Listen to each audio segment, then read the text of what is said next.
Okay. Hey folks, Dave Delavanti here with Coldwell Banker Residential, and this is, now I'm losing track, I think it's number 8 in my series called Business Not As Usual.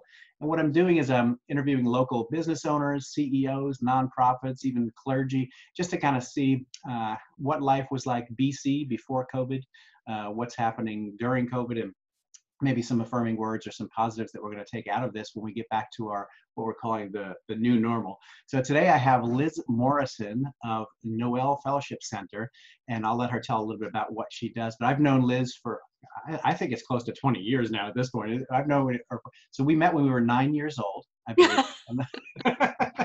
Because we're clearly both 29, right?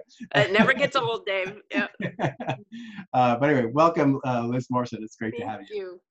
Thank you so much, Dave. It's great to be here and be in your world and your sphere of influence. You're such a great guy and a great networker. And I am Liz Noel Morrison.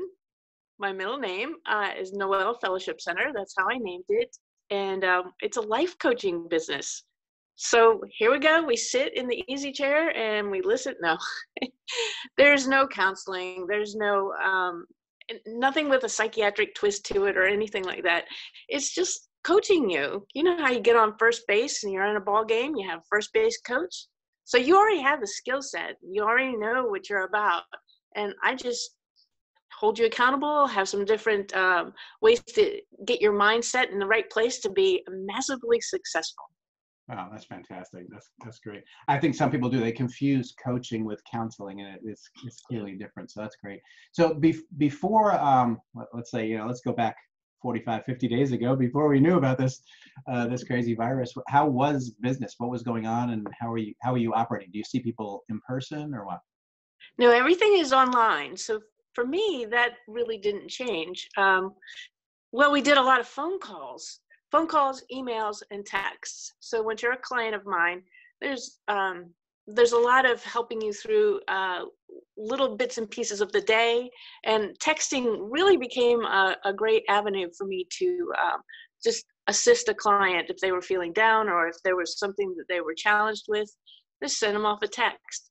And quite frankly, that was there were a lot of little texts going back and forth, emails, and then I'd point them in the right direction. A lot of that going on.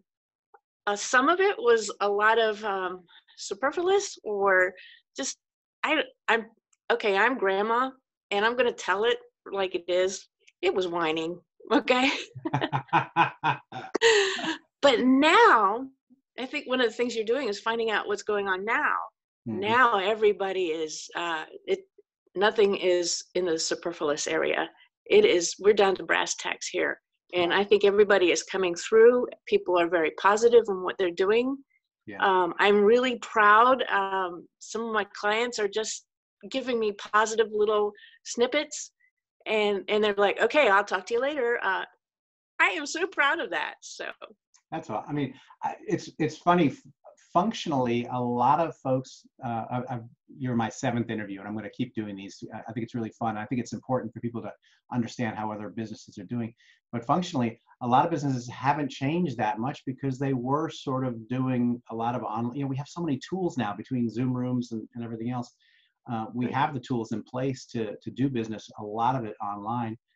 It's interesting, though, that with maybe it's because of the crisis, or maybe it's because of the we're feeling a little bit isolated, that your texts and your interaction with people are a little bit more focused and a little more less whining and more focused. But so as we there is going to be a new normal at some point, right? People keep saying that it's going to get back to normal. I think the old normal is gone, and it's up to us to kind of see what the new normal is going to look like. So what do you anticipate as we come out of this? I think I'm excited in one regard. I mean, this is a pandemic, and this is a very serious time we're in. But Dave, I don't think we would have survived as well if we didn't have all these things in place. I mean, you've got all of your social media platforms that were in place a long time ago. Zoom was in place a long time ago. I mean, it's just something that we're going to use. We chose not to use them, like me, social media. So I'm getting better at it. And I think we're going to continue that. I really think that we're going to appreciate the words we speak to each other much more when we're in person. We're going to appreciate everybody we come in contact with. We're going to be cognizant of how they're feeling, not just feeling. We're going to be cognizant of what we're saying so that we can create a better atmosphere for that person in that moment. We're going to be so much more in tune with the moments we spend with each other. Wow. Beautiful word. That I was going to add something, but I can't add anything. That's perfect.